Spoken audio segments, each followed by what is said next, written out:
Seguramente ya habrán escuchado que desde este domingo podemos recibir a más personas en nuestros cultos.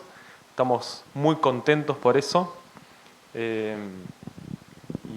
bueno, vemos que de a poco se van abriendo un poco más las puertas y sacando un poco las restricciones y estamos contentos por eso. Quiero hacer algunos anuncios.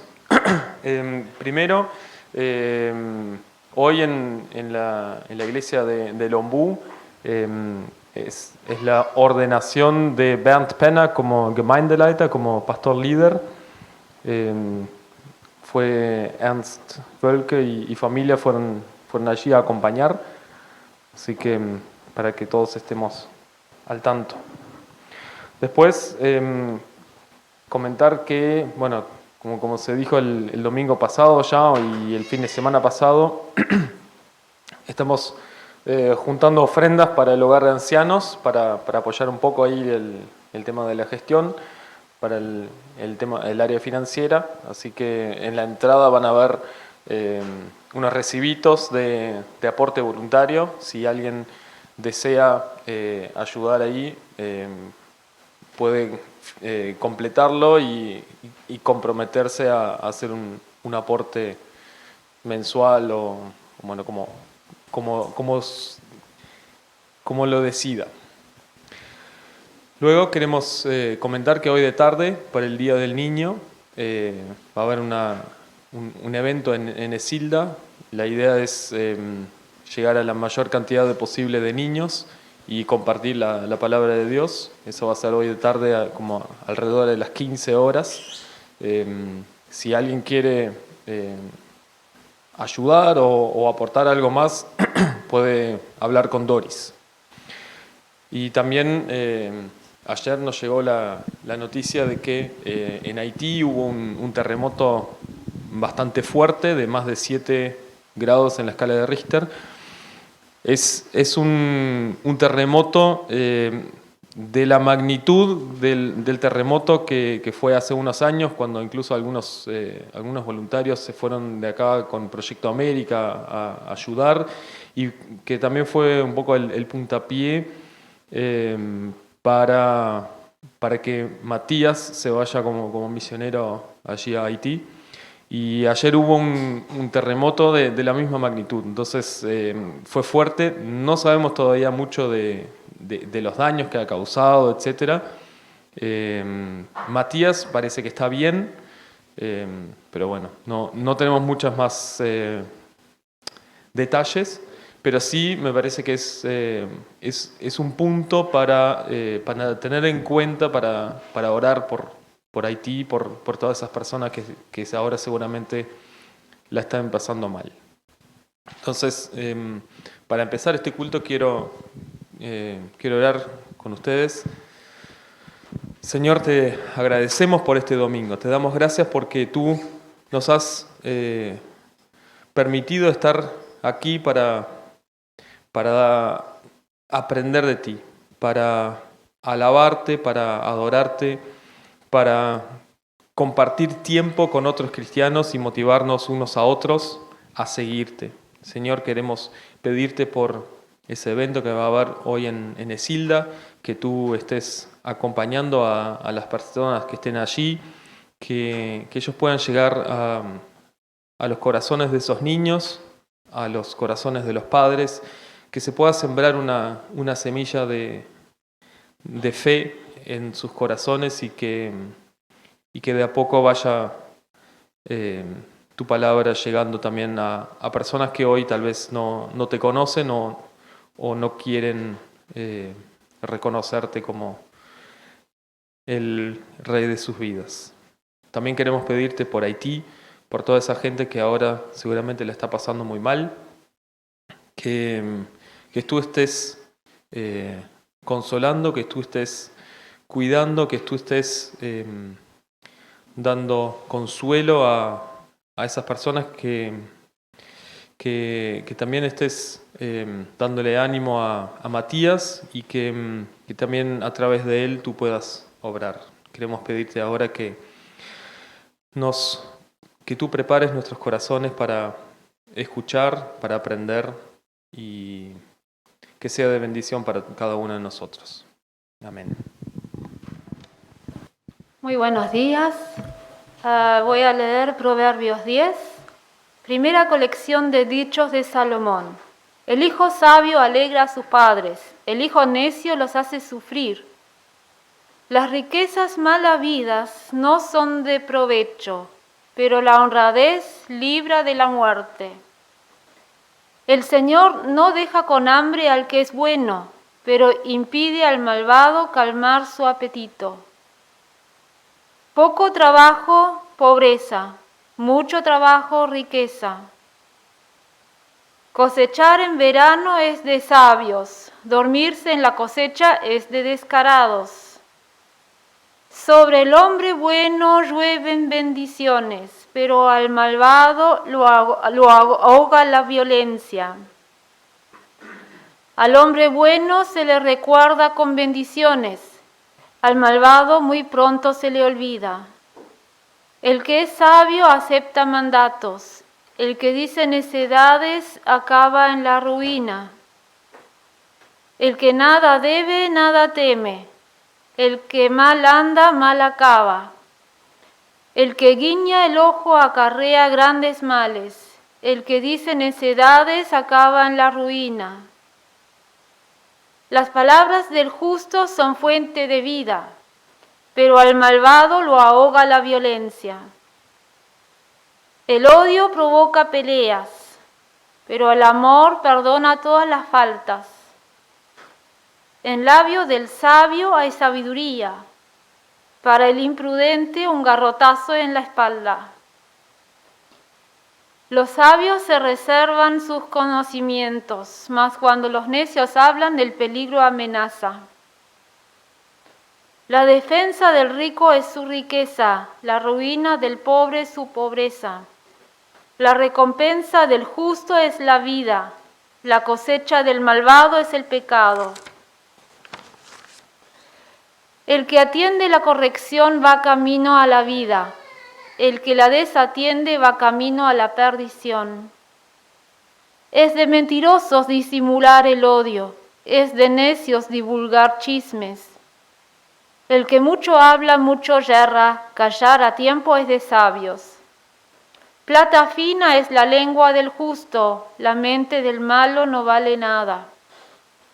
Los labios del justo instruyen a muchos, pero el necio muere por su imprudencia. La bendición del Señor es riqueza, que no trae dolores consigo. El necio goza cometiendo infamias, el sabio goza con la sabiduría.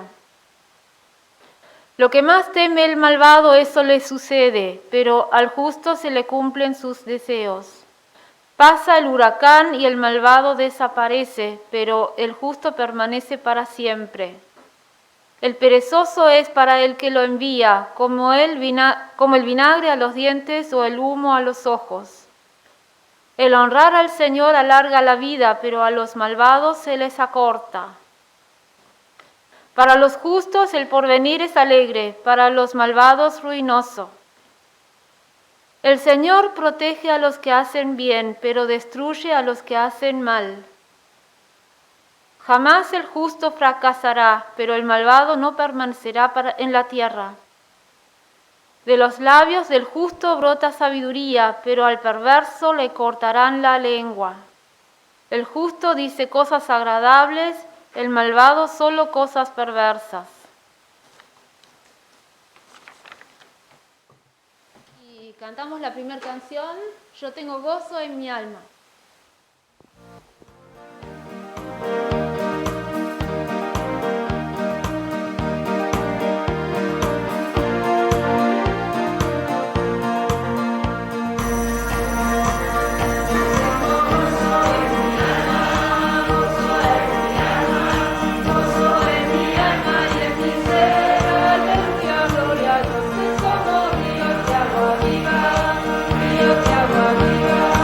Río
cantamos la canción de los domingos.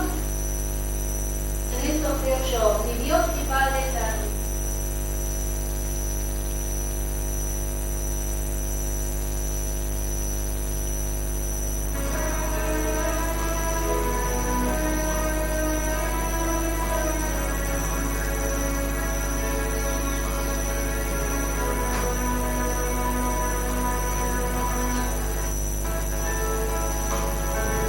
Dios y Padre eterno, autor de la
Quiero orar para empezar.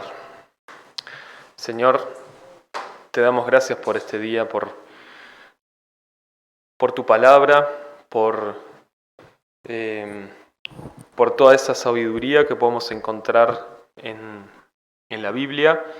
Te damos gracias que tú en la Biblia nos has dado, nos has descrito claramente cuál es tu voluntad para nosotros y te agradecemos por eso y queremos hoy aprender algo más de ti y sobre cómo quieres relacionarte con nosotros. Amén.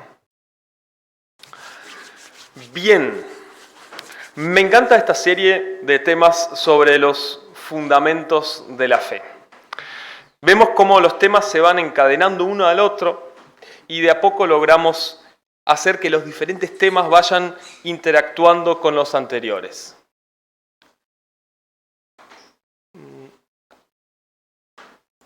Bien, comenzamos viendo a Dios como Padre, Hijo y Espíritu Santo en una Trinidad divina. Luego vimos cómo Dios nos dio su palabra a través de la inspiración divina de muchas personas. Luego vemos cómo ese Dios todopoderoso con su voz crea el universo, la tierra y todo lo que en ella crece y vive. Y finalmente Dios crea la obra maestra de su creación, los humanos. El fin último de crear algo a imagen y semejanza suyo es tener a alguien con quien tener una relación personal. Pero Dios creó a las personas con una voluntad propia, de manera que ellos pueden elegir si quieren obedecer a Dios o no. A pesar de que Dios ya sabía que esto generaría problemas por la gran rebeldía que nos caracteriza a los humanos, Él no desistió de darnos esa cualidad esperando que siempre escojamos la obediencia a Él, dando alabanza y adoración a Él. Esta habilidad de poder decidir hace que una y otra vez tomemos decisiones equivocadas. A esto, a la decisión de alejarse de la voluntad de Dios, la Biblia lo llama pecado. Hasta ahí vimos la semana pasada. Y quedó planteado el problema, que es que un Dios santo no puede convivir con el pecado. Por lo que una persona que ha pecado no tiene la posibilidad de acercarse a Dios. Esto significa que la humanidad estaría condenada para toda la eternidad a estar alejado de Dios, cuando Él en realidad nos creó a imagen suya para que podamos estar con Él. Y hoy vamos a ver la respuesta, la solución que Dios plantea para este problema, la salvación. Pero, ¿qué significa salvación? Ya lo mandé en el WhatsApp de la iglesia en la semana.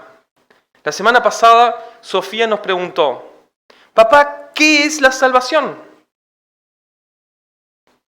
¿De qué nos vamos a salvar?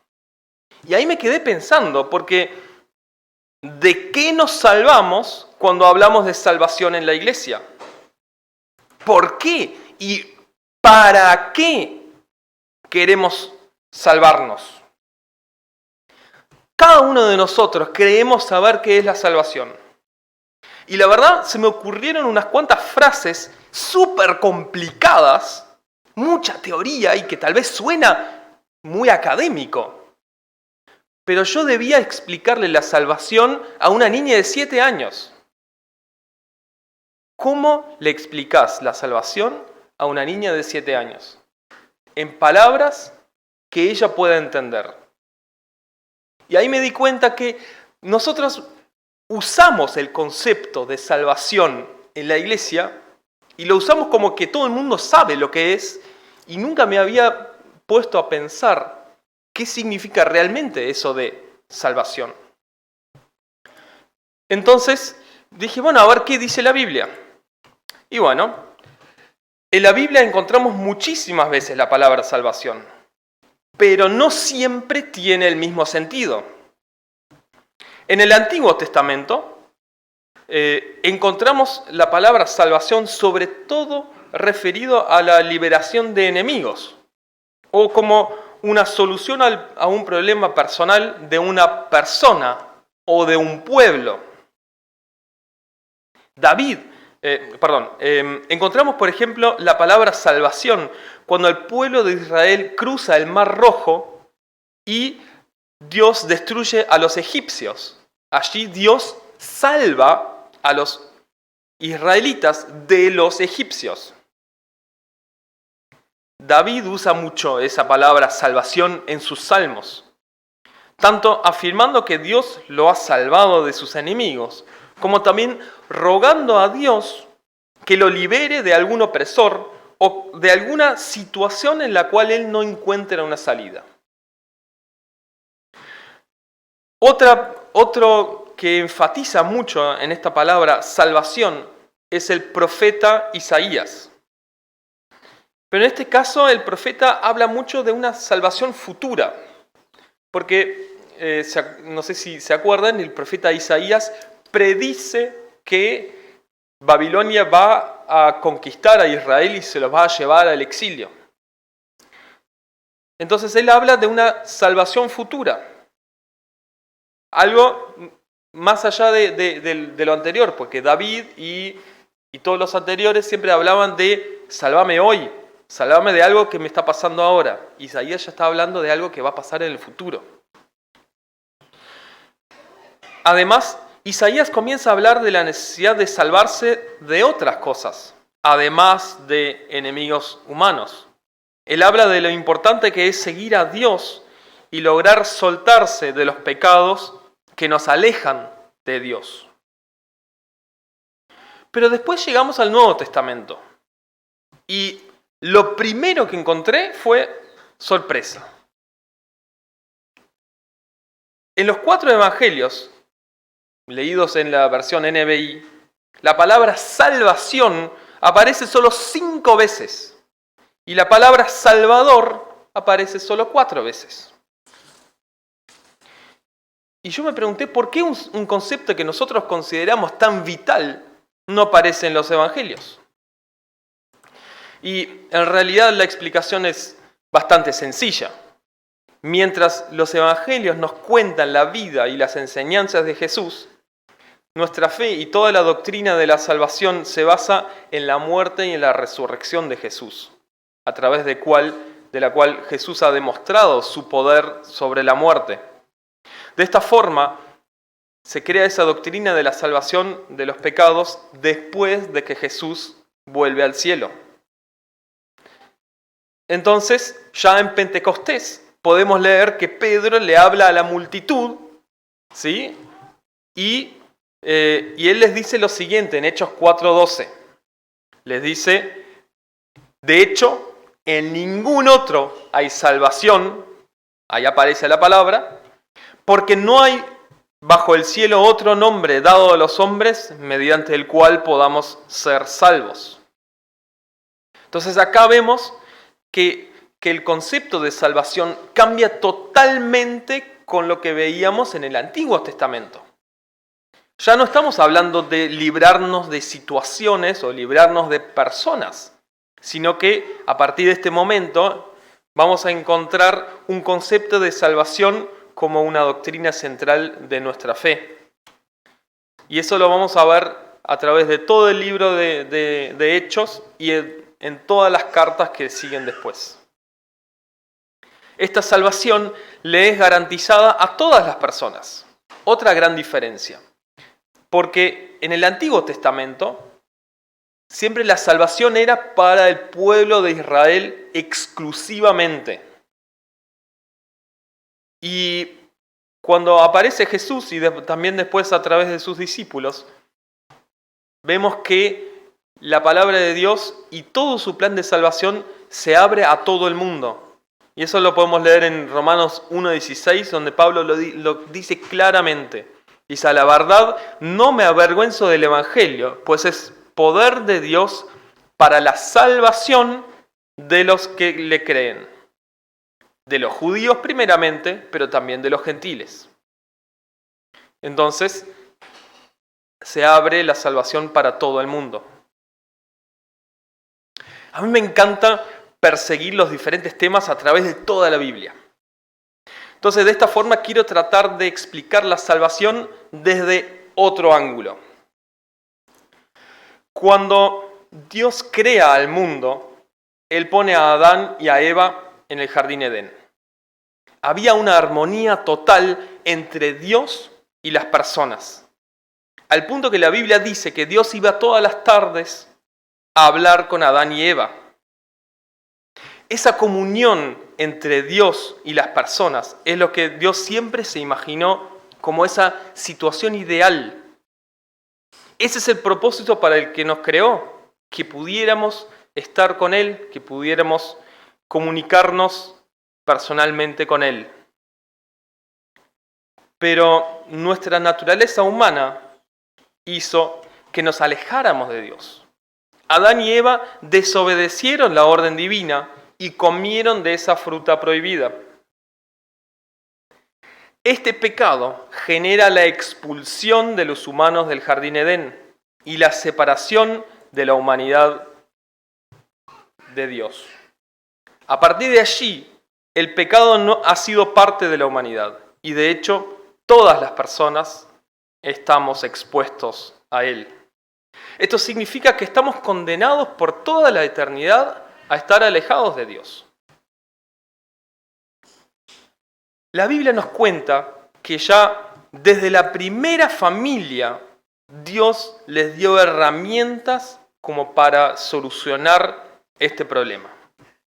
Leemos cómo Caín y Abel presentan sacrificios a Dios. Luego, Dios hace un pacto con Abraham a través del sacrificio de animales. Y luego, en el libro de Levíticos tenemos una serie larga de reglas acerca de los diferentes sacrificios. La idea detrás de un sacrificio es que ese concepto que se nos dice en Romanos, la paga del pecado es muerte. Ahora, el hecho de sacrificar a un animal significaba que ese animal tomaba el lugar de la persona que lo sacrificaba y moría en su lugar. De esta forma, la sangre de un animal que no tenía ninguna culpa cubría el pecado de la persona y la dejaba ritualmente limpia. Pero además de los sacrificios habituales que se celebraban en el pueblo de Israel, Dios instauró un sacrificio adicional que debía celebrarse una vez al año, el sacrificio de propiciación y expiación. Bueno, ahora estas dos palabras son realmente difíciles de entender y además son dos palabras que no las usamos habitualmente, ¿sí? Entonces, voy a explicarlas. En Levíticos 16, a esto se le llama el día de la expiación o también el día del perdón. Ese día, el sumo sacerdote primero debía sacrificar a un novillo para cubrir sus propios pecados y el de su familia. De esta forma, el sumo sacerdote quedaba ritualmente limpio para poder encarar el segundo paso. Luego, él debía tomar a 2 machos cabríos o 2 chivos, según la traducción,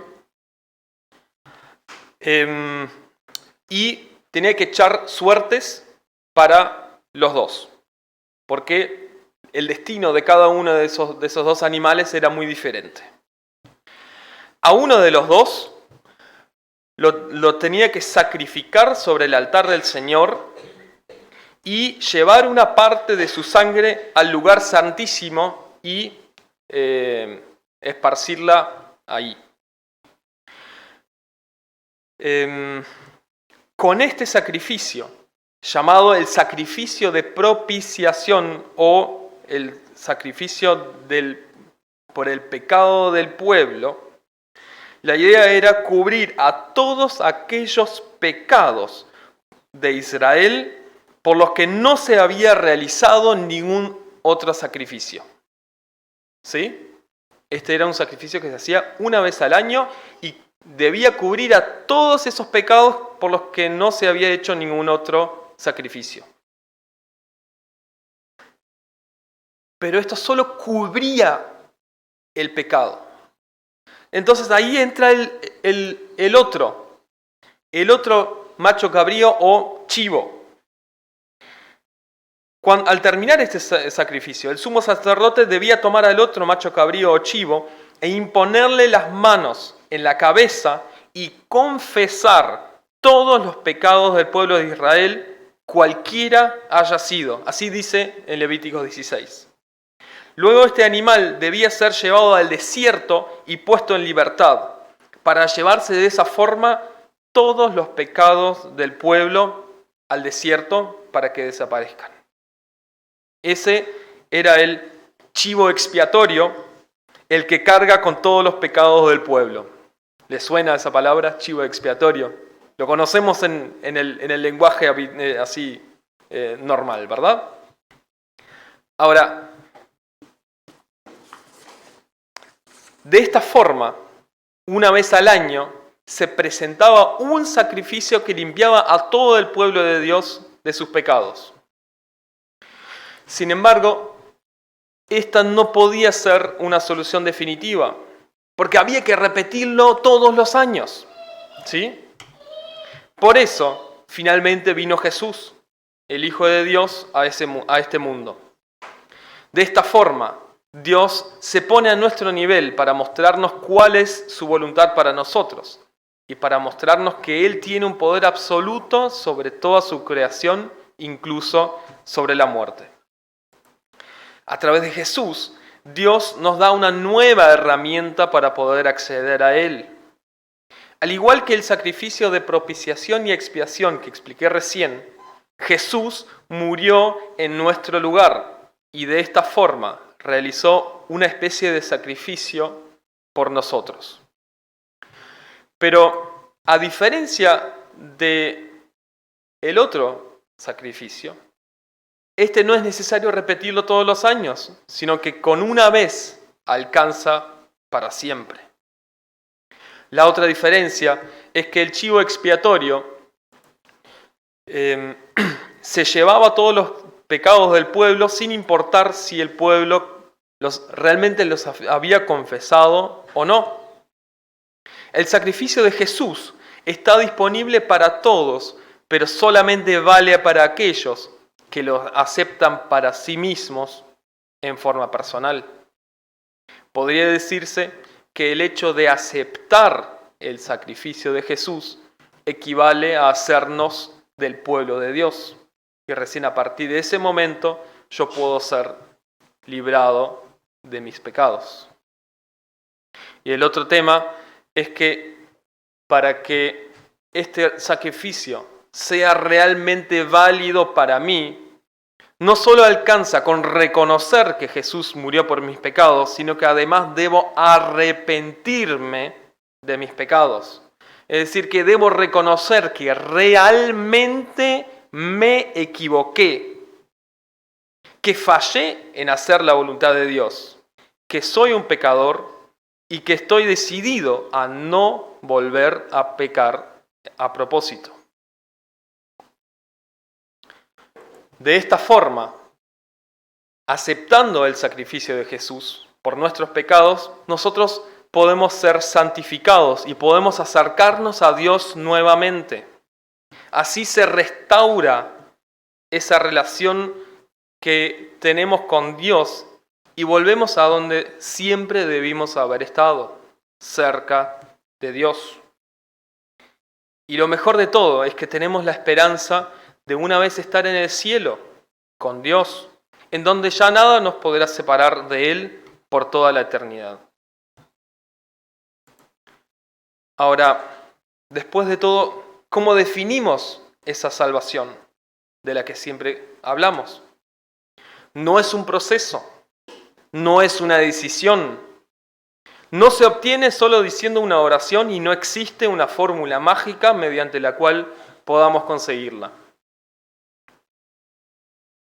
La salvación es el resultado, la salvación es la consecuencia de reconocer que somos pecadores, de arrepentirnos de nuestros pecados, de aceptar que Jesús murió por nuestros pecados y de permitir que Jesús tome el control de nuestras vidas, tomando la decisión de intentar hacer la voluntad de Dios. Dijimos que la salvación es el resultado, la consecuencia de esto. Pero ¿cuál es esa consecuencia? La palabra misma nos lo dice, salvación. La salvación entendida de esta forma es conceptualmente el aceptar que Jesús murió y resucitó para que nosotros podamos tener la posibilidad de librarnos de la muerte eterna. Por eso a través de Jesús recibimos salvación de la muerte. Es decir, nos salva de la muerte, nos salva del pecado, nos salva del infierno, nos salva de lo malo. Otro punto importante que quiero resaltar y que a veces se malinterpreta es que nosotros no podemos agregar nada a este convencimiento de pecados. Nosotros no lo podemos generar. La Biblia es clara en que nosotros podemos predicar, sí. Podemos hablar, sí. Podemos ayudar a otros a entender el Evangelio. Pero el convencimiento de que somos pecadores y el arrepentimiento de los pecados, eso es obra del Espíritu Santo. Seamos nosotros esas herramientas de salvación, ayudando a otros a encontrar este camino que lleva a la vida eterna. Finalmente, yo creo que podemos ver la salvación por la negativa o por la positiva. A mí me gusta mucho más ver el concepto de la salvación por la positiva, como lo define Jesús en Juan 3:16, donde dice: porque de tal forma amó Dios al mundo, que mandó a su Hijo unigénito para que todo el que crea no se pierda, sino que tenga vida eterna. Entonces, también en otra parte dice que si somos salvos, nuestro nombre será escrito en el libro de la vida. Y en otra parte dice que cuando somos salvos, Él nos nombra hijos de Dios. El resultado siempre es el mismo, pero nosotros podemos elegir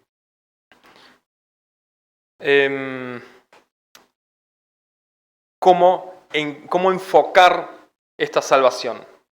El resultado es el mismo, vamos a pasar una vida eterna cerca de Dios, pero el enfoque es diferente.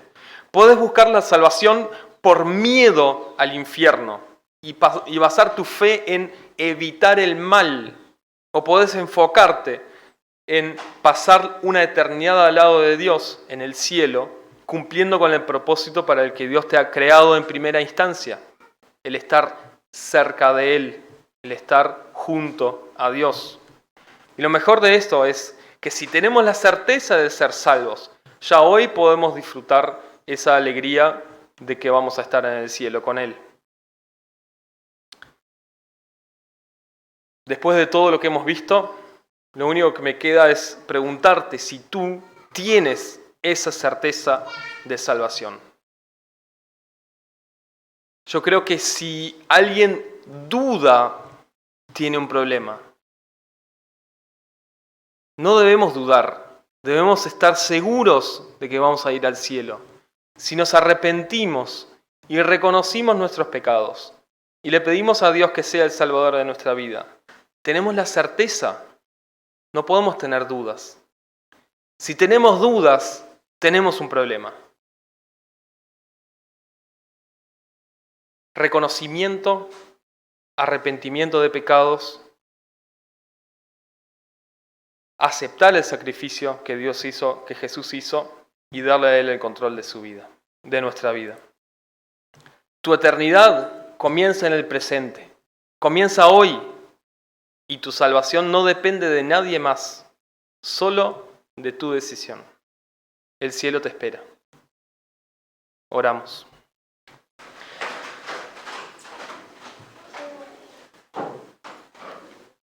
Señor, tú estás aquí en medio de nosotros. Señor, tú nos hablas a través de tu palabra, nos hablas a través de otras personas y a veces a través de sueños o de situaciones que nos toca vivir. Si no, queremos pedirte que tú nos hables hoy, que tú puedas darnos esa certeza de que vamos a estar contigo en el cielo. Y si alguien duda, Señor, da convencimiento. Te pedimos que tú convenzas, porque nosotros no lo podemos hacer. Nosotros podemos hablar, nosotros podemos apoyar, ayudar, orar, pero tú convences. Señor, convéncenos de que vamos a estar contigo, porque no hay mejor lugar que estar contigo en la eternidad en el cielo. Amén.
Para finalizar, quiero leer de Hebreos 13, los versículos 20 y 21.